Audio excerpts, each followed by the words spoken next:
This is the robot vacuum that finally stopped me from cutting hair out of a brush every weekend. And it does the whole self-empty routine without burning money on dock bags. I put the Yeedi C12 PRO Plus to work in a mixed home, hardwood in the kitchen and entry, low-pile rugs in the living room, tile in the bathrooms, and a hallway with a runner that loves to trap pet hair. If you live with shedding pets or long hair and you hate maintenance, this sits squarely in your lane. It's a semi-autonomous cleaner that leans hard into suction power and a bagless base, with mopping as a real feature, not a throwaway, as long as you're okay doing a couple things by hand. Design matters here because it changes how often you have to think about cleaning. The robot itself is a standard round puck with a LiDAR turret on top. That turret is a trade-off. It maps quickly and accurately, but it does add height. There are a couple low couches it can't clear in my place. The matte black finish looks clean and modern when it's clean. It also shows dust and pet dander, so I wipe it down more than I expected. The brush system is the star. Yeedi's ZeroTangle design uses dual combs inside the brush housing and a V-shaped roller with angled bristles. In real terms, it's the first roller in my house that hasn't needed scissors after a week with a long-haired human and a shedding cat. I check it, I don't clean it. That's new for me. The base station is a conversation piece even if you don't talk about vacuums. The canister is clear and you can see the cyclone spin when it empties. Beyond looks, that transparency actually helps. I can tell at a glance when it's time to dump the container. It's bagless, which was one of my reasons for trying this system. I've used bag docks that were great but turned into a subscription. Here, the canister holds a lot. Yeedi quotes about 7 weeks, which lines up for me with daily runs in a 2-bedroom. Then I pop the lid and empty it. One note. Opening it over the trash still kicks a bit of fine dust into the air. Not dramatic, but you'll want the trash can nearby.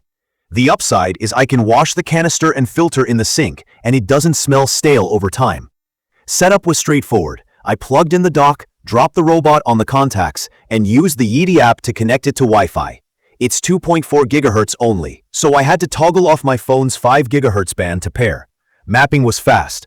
The first scan took around 8 minutes without running the vacuum motor, and the map it produced was clean enough that I could split and label rooms right away. I set no-go zones for cable nests, behind the TV, and a blind spot under a console table. Multi-floor mapping worked fine when I carried it upstairs and did a second scan, though I had to remember to move the dock icon to the correct floor in the app. Across a few weeks, I hit a weird dock moved glitch once, where the robot thought the base lived in a different room. Rebuilding the map fixed it, but it's worth mentioning. Day-to-day use feels confident on the navigation side and unapologetic on the cleaning side. The pathing is methodical, back-and-forth lines, and coverage has been consistent without obvious gaps. On hardwood and tile, it pulls up gritty debris like cat litter from between boards instead of smearing it around. On carpet, the suction steps up automatically, and you can hear the motor ramp. This is where the big number actually matters. But jump in suction translates into less sand left in the pile and fewer second passes needed in high-traffic spots. Airflow feels strong at the brush, and the bin comes back with that fine gray dust you only see when a vacuum is doing real work. Obstacle avoidance is the weak link. There are no front cameras trying to identify socks or cords. If I forget to pick up a phone charger, it'll try to eat it. With toys on the floor, it nudges and traps itself more than camera-equipped robots I've used. I've built a pre-clean ritual. 30 seconds to get small stuff off the ground, then I let it run. Docking is mostly fine, though a few times it wandered past the hallway, looped the living room, and then homed in like it remembered the base late. Not a deal breaker, just less graceful than the mapping suggests. Mopping is where you need to accept the manual bits. The C12 PRO Plus uses a separate backplate for mopping. I swap the vacuum-only plate for the mop plate, fill the small onboard tank, click it in, and go.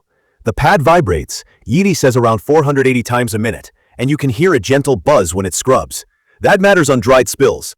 I tested a coffee ring on tile and a sticky juice spot in the kitchen. With the water flow set to medium, it took 2 passes to erase the coffee completely, and 1 pass for the juice with a slow scrub along the edge. It's not dragging a damp cloth, it's actually agitating. The pad keeps contact with the floor thanks to some constant pressure, so it doesn't float over grout lines. The robot will not cross rugs when the mop plate is attached. That saved my wool runner more than once, but it created a routing quirk. My main bathroom sits past that runner. The robot detours and never reaches it until I either pick up the runner or run mopping on that side separately. There's no pad washing or drying at the dock. When the run ends, I pull off a dirty, wet pad and wash it in the sink. Pads dry fast enough on a rack, but if you're looking for a hands-off, fully automated mop routine, this isn't it. The upside is that the mop assembly stays clean because you're cleaning it. The downside is you're part of the process. Noise is normal while cleaning, a steady hum that didn't bother me on hardwood or carpet. The auto-empty cycle is loud. For about 10 to 15 seconds, it hits what I measured around the low 70s in decibels on a phone app. Louder than conversation, quieter than a blender. I scheduled cleanings when I'm out or in rooms where the blast won't startle anyone. Battery life has been a non-issue. On a single level, around 900 square feet of mixed floors, it finishes on one charge in standard power. When I push max power on carpets for a full refresh, it'll return to dock, charge for a bit, then resume and finish on its own. That recharge and resume is reliable, and it picks up exactly where it left off without doubling up. The app is better than I expected. I can set suction in 4 steps and water flow in 3. Drop zone cleans on the kitchen after dinner and create a pet hair sweep just for the rug near the door. Voice commands via an Echo work for basic start-stop and returning to dock. I did see 1 or 2 brief offline moments where the robot was docked in a Wi-Fi dead zone and the app thought it disappeared. Moving the router closer solved it. Now the 2 things that actually changed my routine. The ZeroTangle brush means I don't cut hair out of a roller anymore. I've pulled off a few strands that collect near the ends after a week, but the shaft stays clean and the combs do the work I used to do with scissors. And the Pure Cyclone base gives me the convenience of auto-emptying without buying bags. The self-empty takes about 10 seconds, the canister is big, and I wash it once a month. There's a small dust plume when I empty it into the trash, but I'll take that trade-off to avoid a drawer full of proprietary bags. For a concrete week, here's how I used it. I scheduled a vacuum run every weekday morning while I made coffee. It mapped a reliable circuit: kitchen, entry, living, hallway. It never flinched at transitions, and it climbs thresholds up to typical door strips without scraping. On Sunday afternoon, I swapped in the mop plate, set water to medium, and ran a kitchen and bath zone clean. It scrubbed dried spaghetti sauce strips, lifted dog water bowl splashes, and avoided the rug automatically. I pulled the pad, washed it, and set it to dry. That rhythm has been dead simple to live with. There are flaws I'm still watching. The lack of smarter object detection means I have to tidy before runs. Docking could be sharper. The clear plastic clips on the swat plates latch firmly, but I'm gentle with them because I'm swapping often and plastic fatigue is real. And while my unit's been solid, I can't speak to long-term reliability yet.